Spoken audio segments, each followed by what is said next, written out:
बिस्मिल्लाहिर्रहमानिर्रहीम। अस्सलाम वालेकुम everyone, welcome to chemistry online class second year. आज हम देखेंगे सेकेंड ईयर की केमिस्ट्री में इनऑर्गेनिक केमिस्ट्री और चैप्टर नंबर है 1। चैप्टर नंबर 1 में हमारा टॉपिक है 1.3 periodic trend in physical properties. सबसे पहले हम देखेंगे कि पीरियोडिक ट्रेंड क्या है फिजिकल प्रॉपर्टीज़ के लिए। अब आपको पता है, आपने पीछे पीरियोडिक टेबल की डेफिनेशन पढ़ी थी कि एलिमेंट्स जो हैं वो अरेंज होते हैं on the basis of their increasing atomic number, और डिफरेंट जो एटम्स हैं उनको ग्रुप्स में और पीरियड्स में अरेंज किया जाता है। ग्रुप्स में उनकी प्रॉपर्टीज़ की बेस पे सिमिलर जो प्रॉपर्टीज़ वाले एलिमेंट्स हैं उनको एक ही ग्रुप में रखा जाता है।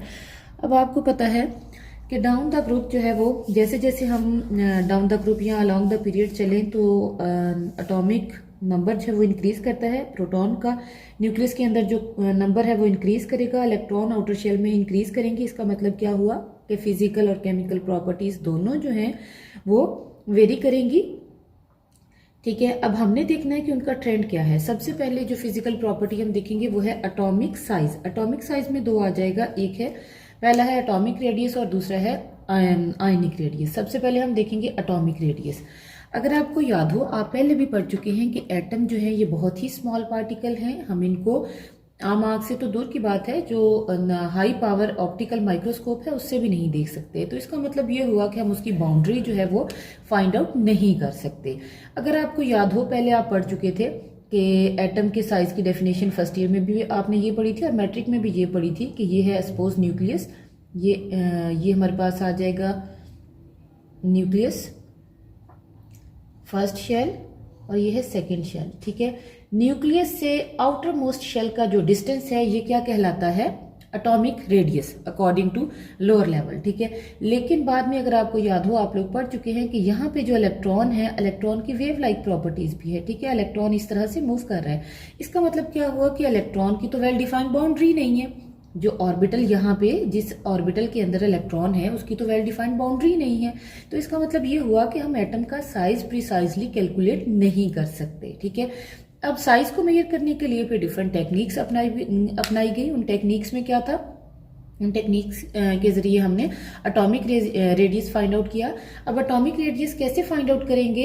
एटॉमिक रेडियस के लिए हम क्या करते हैं, is measured from distance between bonded atom. हम क्या करते हैं, जो बॉन्डेड एटम है उनके बीच में टेक्निक्स डेवलप की गई जिनके जरिए हम उन एटम के बीच में डिस्टेंस मेजर करते हैं। वो जो डिस्टेंस है उसका जब हाफ लेते हैं तो वो हमारे पास क्या आ जाता है? Atomic radius.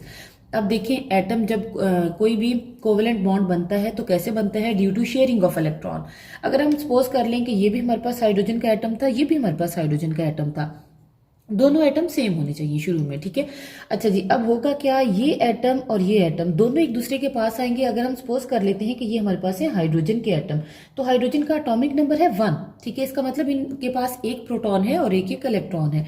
ये क्या करेंगे, यहाँ पे हेड ऑन ओवरलैप करेंगे और यहाँ पे बॉन्ड बना देंगे। ठीक है, अब बॉन्ड बन गया। अब हमने क्या करना है, ये है इस हाइड्रोजन के एटम का न्यूक्लियस और ये है इस हाइड्रोजन के एटम का न्यूक्लियस। हमने क्या करना है, यहाँ से एक लाइन ड्रॉ की। ठीक है, ये लाइन जो है ये हमने फाइंड आउट की कि ये कितनी लेंथ है। ये लेंथ कहलाती है बॉन्ड लेंथ। दोनों न्यूक्लियाई के बीच में, दोनों जो बॉन्डेड एटम है, ये बीच में बॉन्ड है ना सेंटर में, दोनों बॉन्डेड एटम के बीच में जो सेंटर में डिस्टेंस है उसको फाइंड आउट किया। ये डिस्टेंस कहलाएगा बॉन्ड लेंथ। ठीक है, बॉन्ड लेंथ को जब 2 पे डिवाइड किया जाता है तो हमारे पास क्या आ जाता है? एटॉमिक रेडियस आ जाता है। इस तरह से हम एटॉमिक रेडियस फाइंड आउट करते हैं। डायरेक्टली इसको फाइंड आउट नहीं किया जा सकता। छोटी क्लासेस के लिए तो ठीक है कि डायरेक्टली फाइंड आउट कर सकते हैं, लेकिन हायर लेवल में डायरेक्टली हम इसको फाइंड आउट नहीं कर सकते। उसके बाद हमने देखनी है वेरिएशन पीरियोडिक टेबल में कि जो एटॉमिक रेडियस है वो पीरियड में उसका क्या ट्रेंड है, अलोंग द पीरियड क्या है और डाउन द ग्रुप क्या है। ठीक है, पहले मैंने ये दो पॉइंट लिख दिए हैं कि variation of atomic radius along the period. अब अलोंग द पीरियड क्या होगा? एटॉमिक रेडियस डिक्रीज करेगा। अब वो डिक्रीज करने की वजह क्या है?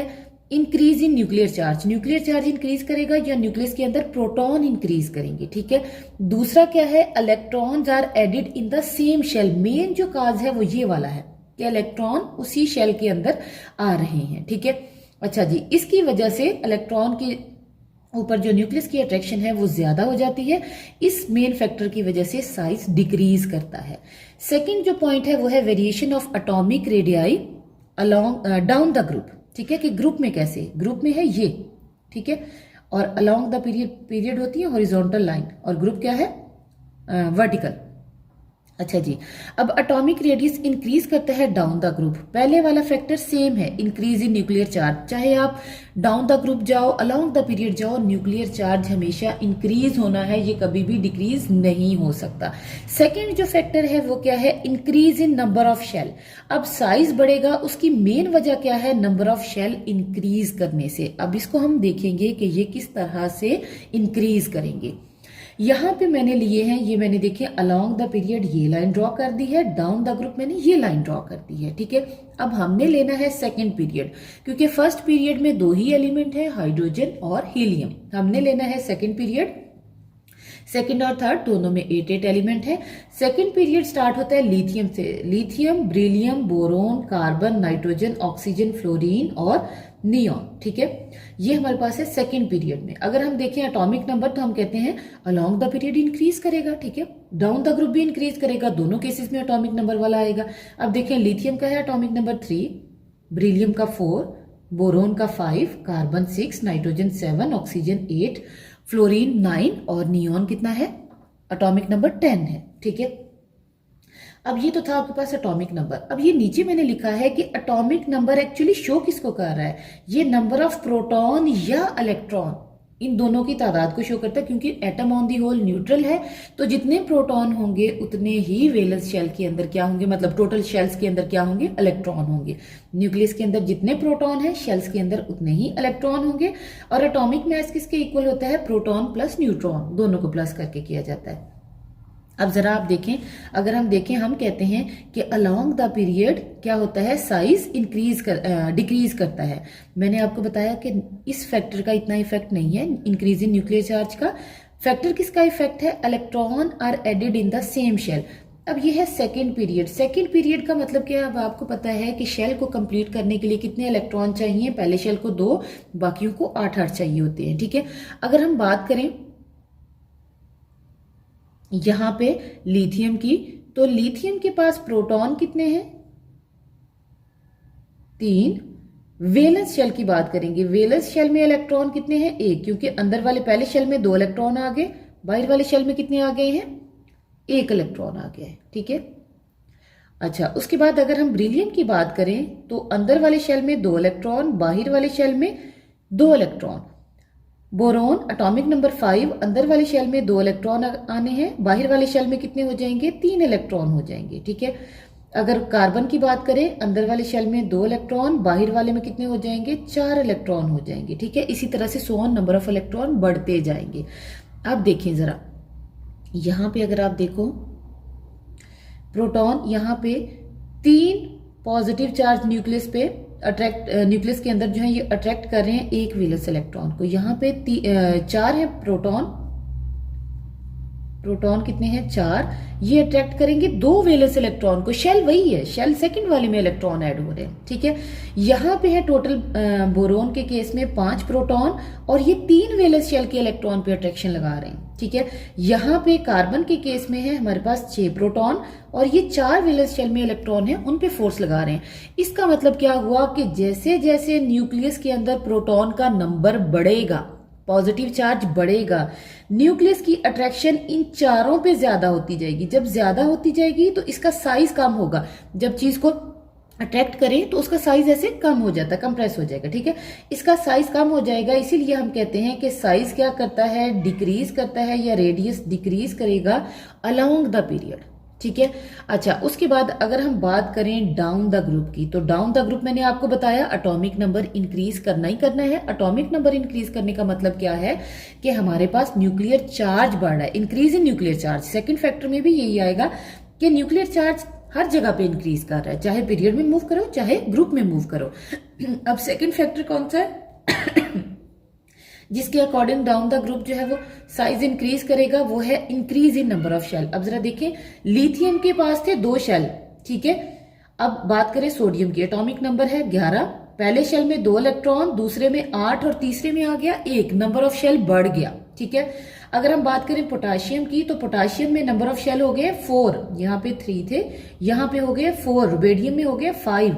इसका मतलब नंबर ऑफ शेल बढ़ गया। न्यूक्लियस के अंदर प्रोटॉन नो डाउट बड़ा है, प्रोटॉन का नंबर, लेकिन प्रोटॉन की अट्रैक्शन सबसे ज्यादा होगी पहले शेल पे, उससे कम होगी दूसरे पे, और उससे कम होगी तीसरे पे। जैसे जैसे नंबर ऑफ शेल इंक्रीज करता जाएगा, न्यूक्लियस की अट्रैक्शन, प्रोटॉन की अट्रैक्शन वैलेंस शेल पे कम होती जाएगी। किस वजह से? ड्यू टू इंटरवेनिंग इलेक्ट्रॉन, ये जो सेंटर वाले इलेक्ट्रॉन है जिसको शील्डिंग इफेक्ट भी आपने पढ़ा था।